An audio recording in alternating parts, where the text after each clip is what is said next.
نماز میں صرف فرض پڑھے اور سنتیں نہ پڑھے، اس کا عمومی مفہوم تو یہ بنتا ہے کہ جیسے فجر کی نماز میں اس نے 2 فرض پڑھے لیکن 2 سنتیں چھوڑ دی،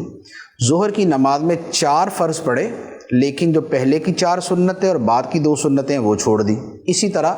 مغرب میں اور عشاء میں، عصر کے اندر تو سنتیں مؤکدہ ہوتی نہیں، سنتیں ہیں لیکن سنتیں غیر مؤکدہ ہیں۔ تو دیکھیں حکم یہ ہے کہ یہ جو نوافل ہوتے ہیں ان کی بڑی فضیلت ہے، ان کی بڑی عظمت ہے، اور قیامت کے دن اگر بندے کے فرضوں میں کچھ کمی رہ جائے گی، جیسے بھولے سے کسی آدمی نے بے وضو نماز پڑھ لی تھی، اس کو نہیں پتہ چلا، یا ناقص انداز کے اندر اس نے فرض پڑھے تھے، تو اللہ تعالیٰ ان سنتوں اور نوافل کے ذریعے اس کے فرضوں کی کمی پوری فرمائے گا۔ تو انہیں متممات اور مکملات کہا جاتا ہے کہ یہ فرائض کی تکمیل کرنے والی ہیں، یہ ان کو پورا کرنے والے ہیں۔ تو لہٰذا یہ سنتیں اور نوافل یہ بڑے اہم ہیں اور ان کے بڑے فضائل ہیں۔ احادیث طیبہ کے اندر یہ جیسے مثال کے طور پہ فجر کی سنتیں، اس کے بارے میں تو یہاں تک فرمایا گیا ہے کہ اگرچہ دشمن کے گھوڑے تم پہ حملہ بھی کر دے تب بھی یہ سنتیں ادا کرو، فجر کی سنتیں۔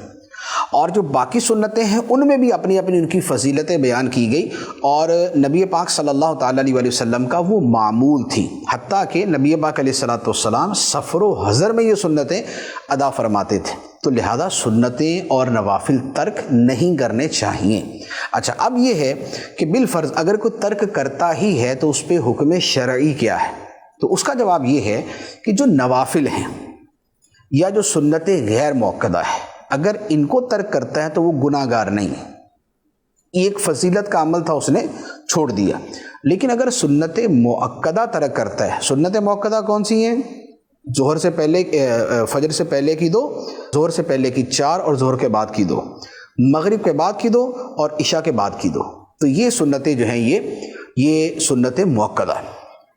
اور جمعے کے اندر یہ ہوتا ہے کہ جمعے سے پہلے کی 4 اور جمعے کے بعد کی 4 وہ سنت مؤکدہ۔ تو اب اگر جو سنت مؤکدہ کا تارک ہے تو اس کے بارے میں حکم یہ ہے کہ اگر وہ ایک آدھ مرتبہ کبھی کبھار چھوڑ دی تو اس پر گناہ نہیں ہے۔ ہاں، اس سے پوچھا جائے گا کہ کیوں چھوڑی،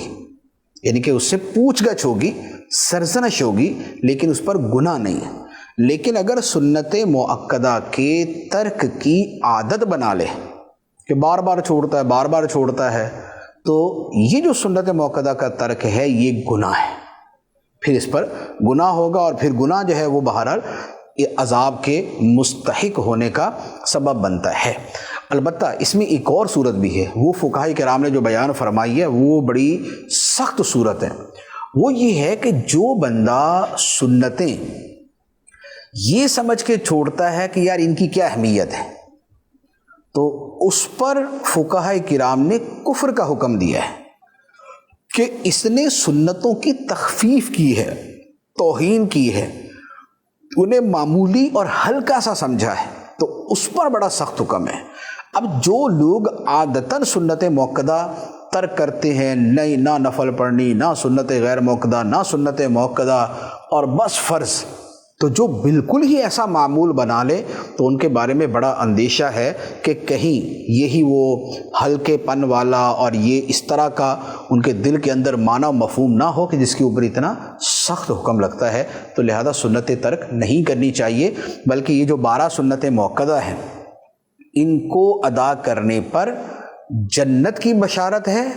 اور انہیں ترک کرنے پر شفاعت سے محرومی کی وعید ہے۔